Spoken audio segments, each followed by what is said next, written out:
Stress happy learning. 11 kV पर powerful station में power generate होने जनरेटेड वोल्टेज 11 kV को स्टेशन ट्रांसफार्मर द्वारा ट्रांसमिशन वोल्टेज जो कि 132 kV 220 kV से लेकर 1100 kV तक हो सकता है तक स्टेप अप करने, यानी 11 kV से 1100 kV तक स्टेप अप हो सकता है। और ट्रांसमिशन वोल्टेज का different grid sub station power sub station में स्टेप डाउन होते हुए आपके घर के पास के ट्रांसफार्मर में 220 वोल्ट तक आते हुए यह हजारों किलोमीटर तक का जो बिजली का सफ़र है वह अत्यंत एक्साइटिंग, चैलेंजिंग और इंटरेस्टिंग होता है।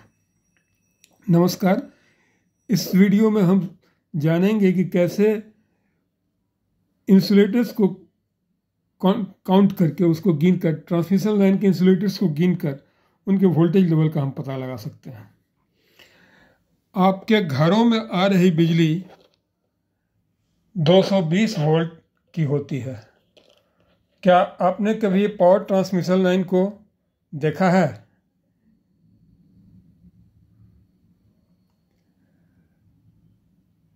इसमें बह रहे इलेक्ट्रिक करंट के वोल्टेज लेवल को जानने की चेष्टा की है।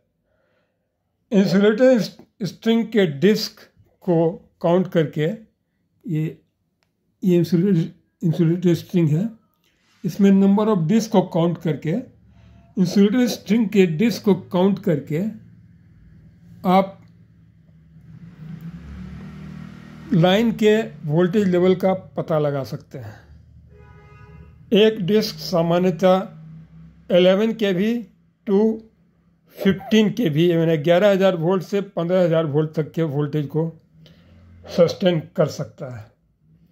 सेफ ट्रांसमिशन लाइन यदि हम कोई करते हैं, तैयार करते हैं, तो उसके लिए डिज़ाइन करना होता है।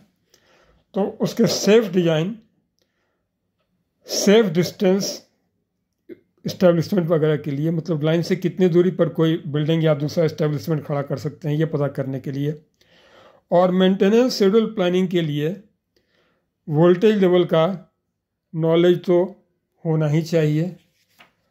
और वोल्टेज लेवल के नॉलेज के बाद ही हम उसका सूटेबल प्लानिंग डिज़ाइन कर सकते हैं। तो ये देखिए, ये स्ट्रिंग है, इसमें नंबर ऑफ स्ट्रिंग्स गिन लें। इसमें आप जैसे इसमें एक ही है, इसमें 3 हैं, इसमें 1 2 5 हैं और इसमें ही 5 हैं।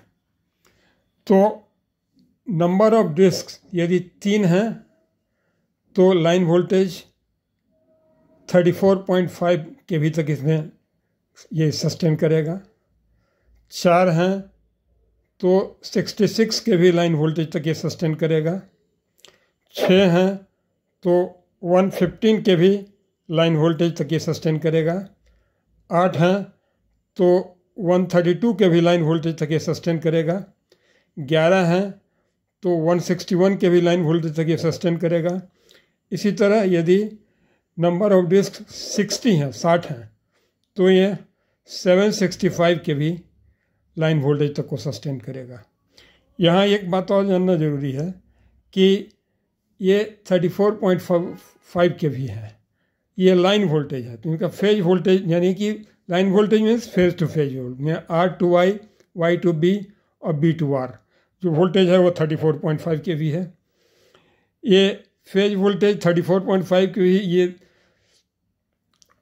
जो होगा 34.5, ये लाइन वोल्टेज है।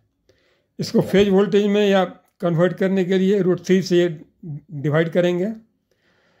तो फेज वोल्टेज का मतलब हुआ कि फेज टू ग्राउंड, तो phase two ground voltage 34.5 by √3 = 19.91 kV। और हम लोग पहले डिस्कस कर चुके हैं कि ये 10 से 15 kV तक को सस्टेन कर सकता है एक डिस्क इंसुलेटर।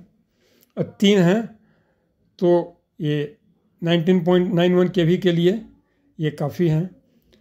और उसी प्रकार 765 kV फेज वोल्टेज के लिए ये 765 kV लाइन वोल्टेज, यहाँ फेज लिख दिया हमने, लाइन वोल्टेज के लिए ये फेज वोल्टेज क्या होगा, 765/√3 = 441.68 kV। और यहाँ हम 60 इंसुलेटर्स भी देख रहे हैं, तो इट विल सर्वाइव। और ये ठीक है। इस वीडियो में इतना ही। Please like, comment, subscribe and share the video. Thank you very much.